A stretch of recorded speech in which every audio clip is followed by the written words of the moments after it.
बागेश्वर जिले में मूसलाधार बारिश के चलते कोसानी बैजनाथ सड़क मार्ग पर मलबा आने से और पेड़ों के गिरने से सड़क मार्ग पूरी तरह से बंद हो गया है, जिससे आवाजाही कर रहे लोगों को काफी दिक्कतों का सामना करना पड़ा। इस दौरान थाना अध्यक्ष निधि शर्मा पुलिस टीम के साथ घटनास्थल पर पहुंची, जहां पुलिस की ओर से कुल्हाड़ी और वुड कटर से पेड़ों की टहनियां काटकर किनारे किया गया, जिसके बाद जेसीबी से सड़क मार्ग में आए हुए मलबे को हटाकर मार्ग को ठीक किया गया। वहीं पुलिस की ओर से की गई कार्रवाई के बाद सड़क मार्ग वाहनों के आवागमन के लिए शुरू हो पाया है। बागेश्वर जिले में लगातार भारी बारिश से कई सड़कें बंद हो गई हैं। वहीं कोसानी बागेश्वर मुख्य राजमार्ग पर पेड़ गिरने से सड़क करीब 4 घंटे तक बंद रही। जानकारी के मुताबिक भारी बारिश से जिले के कई इलाकों से संपर्क टूट गए हैं। वहीं भारी बारिश से सरयू और गोमती नदियों का जलस्तर भी काफी बढ़ गया है। साथ ही प्रशासन ने लोगों से नदी के किनारे नहीं जाने की अपील की है। इस दौरान बारिश किसानों के लिए लाभदायक मानी जा रही है। वहीं जिला आपदा प्रबंधन अधिकारी शिखा सुयाल ने बताया कि विभाग की ओर से सड़कों को खोलने का काम जारी है। साथ ही सभी कर्मचारियों को अलर्ट रहने के निर्देश दिए गए हैं।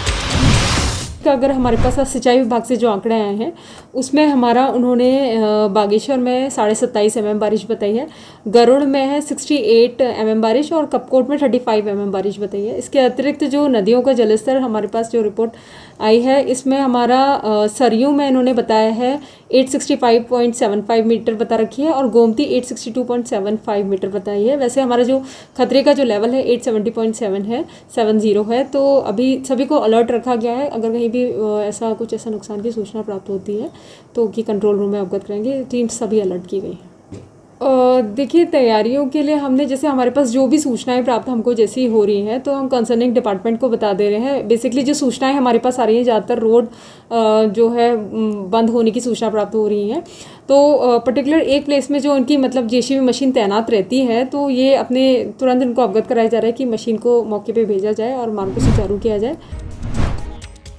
बागेश्वर में कोशियारी गांव के लोगों की जिंदगी पिछले 3 साल से ट्रॉली के सहारे चल रही है। दरअसल साल 2018 में रामगंगा नदी में बना झूला पुल नदी के तेज बहाव से बह गया था। वहीं प्रशासन से पुल की स्वीकृति मिलने के बाद भी आज तक पुल का निर्माण नहीं हो पाया है, जिससे लोगों को जान जोखिम में डालकर आवाजाही करनी पड़ रही है। आपको बता दें कि लोनीवी की ओर से लगाई गई ट्रॉली से ग्रामीण नदी पार करने को मजबूर है। ऐसे में पुल नहीं बनने से क्षेत्रवासियों का रोष बढ़ता जा रहा है। देखिए, एक 6000 की आबादी को यातायात सुविधा न उपलब्ध करा पाना, ये हमारे क्षेत्र का दुर्भाग्य है। मैं उस क्षेत्र से जिला पंचायत के सदस्य के तौर पर 2019 में आया। 2018 में जब ये पुल बहा था, झूला पुल वहाँ पर था नाचनी और भगुना को जोड़ने के लिए। उसके बाद 3 साल बीतने के बाद इनने कहा कि 15 करोड़ रुपए हमारे आ गए हैं, 14 करोड़ रुपए हमारे आ गए हैं। मैंने भी तहकीकात करी तो पता चला यूडीआरपी से 100 करोड़ रुपए वर्ल्ड बैंक से स्वीकृत हुए। 100 करोड़ रुपए 14 करोड़ रुपए स्वीकृत हुए 100 मीटर स्पान के पुल के लिए। लेकिन दुर्भाग्य हमारा ऐसा कि हमारे क्षेत्रीय जनप्रतिनिधि और वहाँ के इंजीनियरों के अगर बंदर लापरवाही कहें तो इस पुल तो स्वीकृत करा दिया, दोनों तरफ अप्रोच नहीं थी। ट्रॉली की तो बहुत सारी परेशानियां हैं। इन परेशानियों को तो हम सब बता नहीं सकते हैं, बट जब हम इस ट्रॉली में जाते हैं, इतनी भारी भरकम ट्रॉली है कि इस ट्रॉली को पार करने में हम ही नहीं कर पा रहे हैं इसको। एक छोटे छोटे बच्चे जो मासूम बच्चे हैं, कई बच्चे ट्रॉली पार करके स्कूल जाना चाहते हैं, मार्केट जाना चाहते हैं या अपने लिए कोई चीज़ लाना चाहते हैं। इसके लिए बच्चों के लिए बहुत परेशानी है। बच्चों की कई बच्चों की अंगुलियां कट चुकी हैं। सरकार इस पर कोई ध्यान नहीं दे रही है। तो देखिए, हमारी डेली लाइफ में इफेक्ट तो हम गिन नहीं सकते कि कितने सारे इफेक्ट पड़े हैं। एज ए स्टूडेंट, मैं अभी BSc फर्स्ट टाइम की स्टूडेंट हूँ। यहाँ नहीं पढ़ती हूँ, अल्मोड़ा रहती हूँ। बट मैं यहाँ जब 11th क्लास में थी तब हमारा पुल टूट गया था। हमारे झूला पुल को टूटे हुए 3 साल हो गए। पर हमने सोचा कि 11th क्लास में चलो हम स्कूल ऐसे ही चले जाएंगे, ट्रॉली बना दी है, हम मैनेज कर लेंगे। 12th क्लास तक में भी बन जाएगा हमारा बोर्ड एग्जाम तक। हम बोर्ड एग्जाम देने भी ट्रॉली खींच के गए। बोर्ड एग्जाम में टाइम का कितना इफेक्ट रहता है कि इतने टाइम पे वहाँ पहुँचना है। अपने डिस्ट्रिक्ट के खिलाफ मैं बोलना चाहूँगी कि इस डिस्ट्रिक्ट से मुझे अभी तक कुछ नहीं मिला। मैं हर चीज़ के लिए पिथौरागढ़ डिस्ट्रिक्ट पे डिपेंड हूँ। मैं स्कूल से अभी मैं ग्रेजुएशन कर रही हूँ, मैं स्कूल पढ़ी हूँ, अभी भी मेरे स्कूल के सर्टिफिकेट में आता है रायका नाचनी। हमें कुछ भी सामान लेने के लिए अभी तक पिथौरागढ़ जाना पड़ता है, क्योंकि हमारे डिस्ट्रिक्ट ने हमको ना स्कूल प्रोवाइड किए हैं, ना हॉस्पिटल प्रोवाइड किए हैं, ना ही यहाँ मार्केटिंग है। बागेश्वर जिले में 2 दिन से लगातार हो रही बारिश से जिले में हाई अलर्ट जारी कर दिया गया है। वहीं जिलाधिकारी के निर्देशन पर सभी तहसीलों और तटीय क्षेत्रों में प्रशासन की ओर से लोगों को नदी के तटों से दूर रहने की हिदायत दी गई है। आपको बता दें कि लगातार हो रही बारिश की वजह से नदियों का जलस्तर काफी भारी मात्रा में बढ़ गया है। वहीं सड़कों के किनारे नालियां बंद होने की वजह से सड़कों पर जल प्रभाव हो रहा है। जानकारी के मुताबिक जिले की कई सड़कें मलबा आने की वजह से बंद है। बहरहाल जेसीबी और मैन पावर से सड़कों को खोलने की कोशिश की जा रही है। बागेश्वर जिले में कांग्रेस के पूर्व राष्ट्रीय अध्यक्ष राहुल गांधी का आज 50वां जन्मदिन मनाया जा रहा है।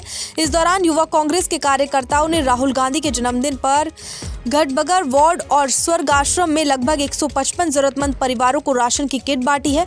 वहीं जिलाध्यक्ष कवि जोशी ने कहा कि राहुल गांधी ने हमेशा देश के युवा, कमजोर और पिछड़े वर्ग की आवाज बनकर सरकार और देश को जगाने का काम किया है। साथ ही उन्होंने बताया कि उनके जन्मदिन के मौके पर जरूरतमंद परिवारों को राशन का वितरण किया गया है।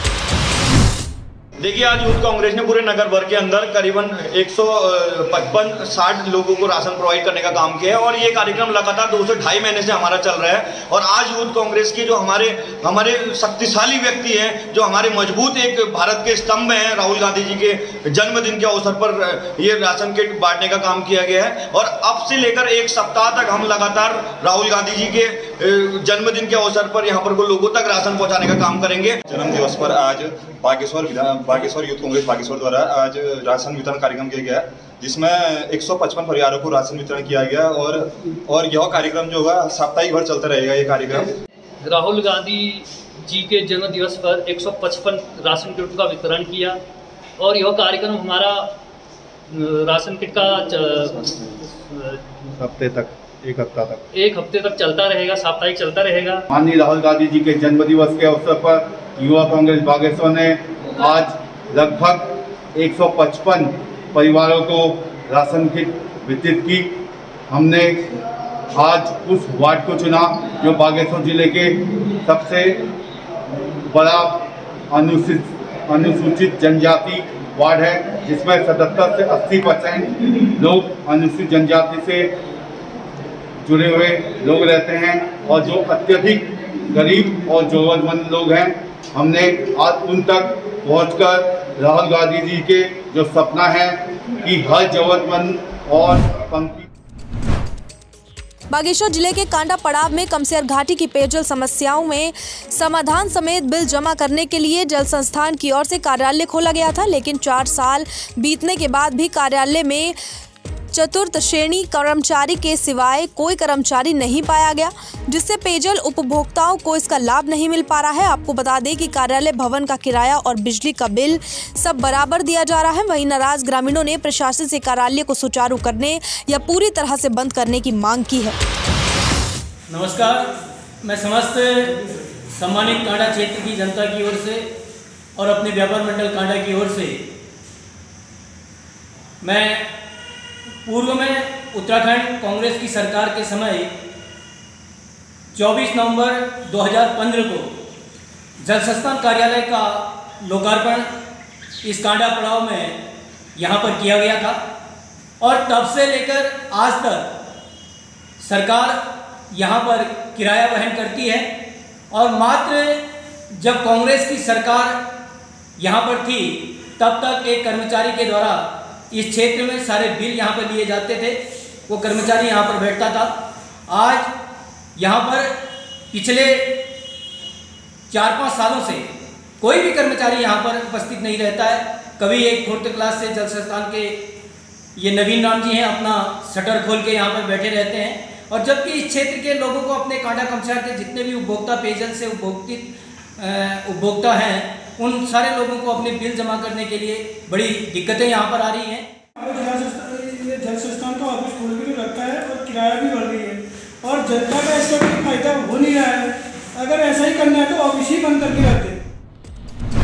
बागेश्वर जिले के ग्राम सभा लखनी में एक घर के आंगन की दीवार लगातार हो रही बारिश की वजह से दूसरे मकान की छत पर जा गिरी, जिससे संबंधित व्यक्ति का मकान इस मलबे की चपेट में आ गया। वहीं जानकारी के मुताबिक मकान के ऊपर मलबा आने की वजह से मकान पूरी तरह से क्षतिग्रस्त हो गया है। इस दौरान अगल बगल के मकानों को भी ग्रामीणों की ओर से खतरे की चपेट में बताया जा रहा है। वहीं ग्रामीणों ने प्रशासन से परिवार को सुरक्षित जगह शिफ्ट कराने की मांग की है। ग्राम सभा लखनी गरुड़ बागेश्वर से हूँ। अभी ये जो हमारा ऊपर लैंडस्लाइड हुआ है, ये ऊपर इंद्र प्रकाश जी का मकान है, जिनका आगे का सुरक्षा दीवार जो है वो पूरी तरह नीचे धंस चुका है और नीचे ललित प्रसाद जी का मकान जो है आगे की तरफ क्षतिग्रस्त हो चुका है। और इसका हमने यहाँ ग्राम प्रधान को भी सूचित किया था, पटवारी साहब भी आए यहाँ देखने, लेकिन उन्होंने कोई ऐसा एक्शन नहीं लिया कि जिससे कि यहाँ कोई राहत मिले। और मैं चाहता हूँ कि उनको कहीं सुरक्षित जगह पर रखा जाए और ऐसे अनहोनी ना हो जिससे कि नुकसान हो। तो ये जो है पूरा मकान जो है क्षतिग्रस्त हो चुका है, अंदर दरारें आ चुकी हैं और ऊपर से लगभग 30 मीटर ऊपर से लैंडस्लाइड हुआ नीचे को। अभी यहाँ पे जान माल की हानि है। मेरा मकान है, ऊपर से पूरा नीचे लैंडस्लाइडिंग हो गई है इसमें और मकान पूरे खतरे में है। और मैंने पटवारी और ये यहाँ के प्रधान को भी बुलाया था, बट वो कहते हैं आगे हम कार्रवाई करेंगे, कोई मतलब नहीं है उनका बोलने का। और दूसरा ये इन लोगों को पहले कंप्लेंट कर चुके थे कि यहाँ पे ऐसी प्रॉब्लम हो रही है, इन लोगों ने उसको इग्नोर करा है। 10 अगस्त 2020 को इनको कंप्लेंट करी थी, तो ये कोई एक्शन नहीं ले रहे इस पर, ऐसे ही चल रहा है। तो यहाँ पे कोई सुनवाई नहीं है किसी की। सुबह भी उनको जब तक धमकी नहीं दी कि ऐसे ऐसे हम कंप्लेंट करेंगे, तब तक वो यहाँ आए नहीं।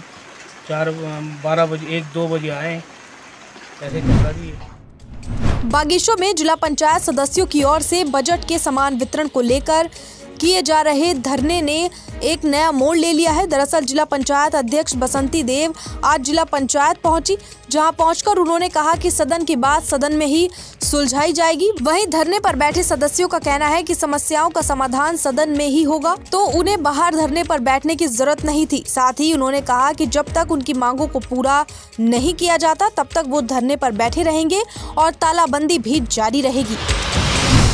समाधान पहुंची, हमें लगा कि आज वार्ता पूर्ण हो जाएगी और हमारी समस्याओं का समाधान हो जाएगा, लेकिन जिस तरीके से आज हमारे अध्यक्ष जी यहाँ पर आई और उनका जो बर्ताव रहा, जो हमारी मांगें थी उनको पूर्ण करने के लिए वो अभी भी टालमटोल करते रही और यही कह रही है कि सदन के मार्फत ये चीज़ें समाधान किया जाएगा। लेकिन जब सदन में ही पूर्व में गतिरोध था तो इन चीज़ों को आने कैसे दिया। हमारे द्वारा यही अध्यक्ष जी को आज भी कहा जा रहा है, जब हम लोगों का पुरजोर विरोध था बजट के मामले में, तो आपके द्वारा इस बजट को क्यों बांटा गया। सबसे पहले तो मैं क्षेत्र भ्रमण पर गई थी, इनके द्वारा जो है मैं न्यूज़पेपरों के माध्यम से जो मैंने देखा, इससे पहले इन्होंने जिलाधिकारी और सीडीओ के माध्यम से जो है इन्होंने जिला पंचायत की समस्याओं से अवगत कराया। मैंने वो भी न्यूज़पेपर में देखा, पर आज इन लोगों ने जो भी समस्या है मेरे पास ये कभी भी समस्या लेकर नहीं आए, केवल ये राजनीति स्टैंड पर राजनीति करें पार्टी बेस। देखिए, मैं माननीय अध्यक्षा महोदय से विनम्र निवेदन किया कि सदन का गतिरोध था जो आपने नहीं सुलझाया, इसलिए हमने जिलाधिकारी महोदय, कमिश्नर महोदय, माननीय मंत्री जी, माननीय हमारे सचिवगण, सीडीओ साहब, सबसे गुहार लगाते लगाते थक गए। जब हमारी मांगों पे कोई सुनवाई नहीं हुई, तब जाके हम लोग इस धरने में ऐतिहासिक भवन में, जहां गांधी जी ने रात्रि विश्राम किया और बाबा साहब भीमराव अंबेडकर की मूर्ति के नीचे हम लोग यहाँ पर को धरने में माननीय 9 सदस्यगण माननीय उपाध्यक्ष जी के नेतृत्व में यहाँ पर बैठे।